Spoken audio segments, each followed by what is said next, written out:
Subscribe now.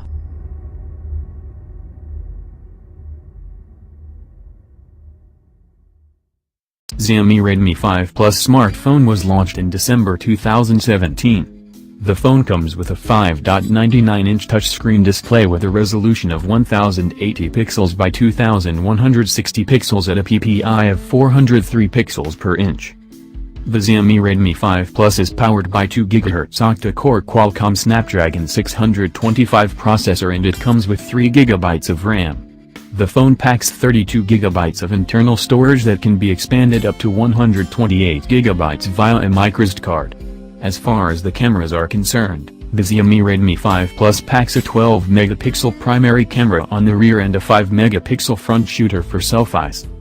The Xiaomi Redmi 5 Plus runs Android 7.1.2 and is powered by a 4000 mAh non-removable battery. It measures 158.50 by 75.45 by 8.05, high text width x thickness, and weigh 179.50 grams. The Xiaomi Redmi 5 Plus is a dual SIM, GSM and GSM, smartphone that accepts nano SIM and nano SIM. Connectivity options include Wi-Fi, GPS, Bluetooth, infrared, USB OTG, FM, 3G and 4G. Sensors on the phone include proximity sensor, accelerometer, ambient light sensor and gyroscope.